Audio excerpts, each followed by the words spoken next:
Brothers and sisters, today I want to read to you and comment on a very, very crucial passage from the scriptures in the New Testament, the letter to the Hebrews. It's the best definition and summary of what faith is and the importance of faith in our Christian lives. Just absolutely foundational. It's from the letter to the Hebrews, chapter 11. And it begins with this great definition of what faith is. Faith is, this is verse 1, chapter 11 of Hebrews. Faith is the assurance of things hoped for and the conviction of things not seen. Indeed, by faith our ancestors received approval. By faith we understand that the worlds were prepared by the word of God, and that what is seen was made from things that are not visible. Then it goes on a few verses later, it says, without faith it is impossible to please God. For whoever would approach him must believe that he exists and that he rewards those who seek him. By faith, Noah, warned by God about events as yet unseen, respected the warning and built the ark to save his household. By this, he condemned the world and became an heir to the righteousness that is in accordance with faith. By faith, Abraham obeyed when he was called to set out for a place that he was able to receive as an inheritance. And he set out not knowing where he was going. By faith, he stayed for a time in the land he had been promised, as in a foreign land, living in tents, as did Isaac and Jacob, who were heirs with him of the same promise. For he looked forward to the city that has foundations, whose architect and builder is God. By faith he received power of procreation, even though he was too old, and Sarah herself was barren, because he considered him faithful who had promised. Therefore, from one person, and this one as good as dead, descendants were born, as many as the stars of heaven, and the innumerable grains of sand by the seashore. All of these died in faith without having received the promises, but from a distance they saw and greeted them. They confessed that they were strangers and foreigners on the earth. For people who speak in this way make it clear that they are seeking a homeland. If they had been thinking of the land they left behind, they would have had opportunity to return. But as it is, they desire a better country, that is a heavenly one. Therefore, God is not ashamed to be called their God. Indeed, he has prepared a city for them. By faith, Abraham, when put to the test, offered up Isaac. He had received the promise.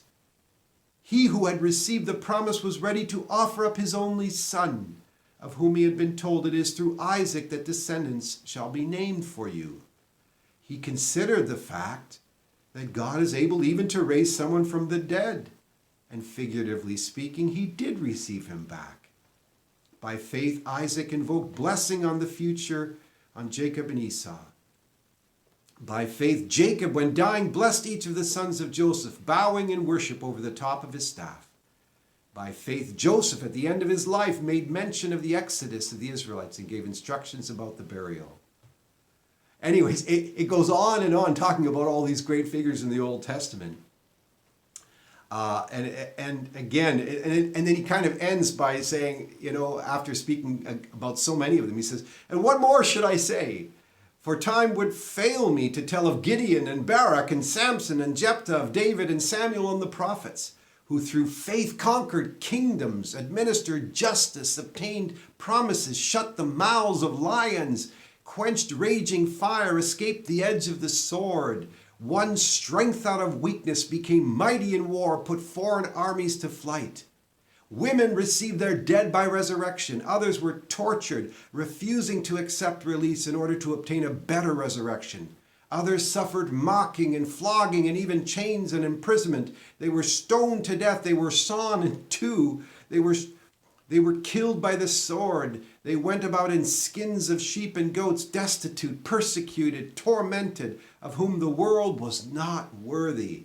They wandered in deserts and mountains, in caves and in holes in the ground. Yet all these, though they were commended for their faith, did not receive what was promised, since God had provided something better, so that they would not, apart from us, be made perfect. Now, what the writer here is mentioning is Jesus. All of these great men and women of faith in the Old Testament, even though they were willing to sacrifice everything, ultimately they didn't receive the absolute final promise of faith, which is what we have received in Jesus. So we now, and this is the New Testament, is again, the author goes on to say just how much more have we received through Jesus. So brothers and sisters, again, this chapter on faith, and I skipped a large section of it because it's so comprehensive, but I just wanted to communicate to us again the importance of faith in our lives, and that we recognize, first of all, that faith is a gift. Faith is a gift. You can't just psych yourself up to faith. It is primarily, first of all, a gift of God's grace. But that being said, it's a gift that we have received already in baptism, that God is willing to give to any sincere person if they're open. And it's a gift that can grow in us to the degree that we exercise our faith. Think of faith there as the virtue of faith. There's the gift of faith and there's the virtue. The virtue of faith is, like all the virtues, they grow to the degree that we exercise them. Think of them like a muscle. A muscle is there, but it will remain weak unless we exercise the muscle, right? We push weights or whatever, then the muscle gets bigger and stronger. So too our faith. Our faith can be weak or it can be strong, and it gets stronger and stronger to the degree that we really exercise our faith. We press in through prayer, through faithfulness to God, through standing on His word, through interceding and crying out to Him from the depths of our hearts, by spending time with Him, pressing in, increasing the practice of the presence of God throughout the day, increasing our prayer life. Again, it's not enough just to pray for a few minutes a day. We need to have extended time seeking the Lord, pondering His word, receiving the sacraments, practicing our faith. This is how we grow in faith. And this letter to the Hebrews, I encourage you to go back to it, read it again, chapter 11, the whole chapter, a powerful reminder of the importance of faith as the absolute foundation of our Christian life. Now, it's the foundation. The pinnacle is love. The pinnacle is love. And we will be judged ultimately on our love. But we can't have love without the foundation of faith. And also with hope, which is confidence in God in the midst of all the day-to-day. So that's why St. Paul reminds in his letter to the Corinthians, chapter 13, that there are three things that remain: faith, hope, and love. And the greatest of these is love. But today, let us not forget the foundation stone of faith that we need and we must pursue in order for it to grow in each of our hearts and lives.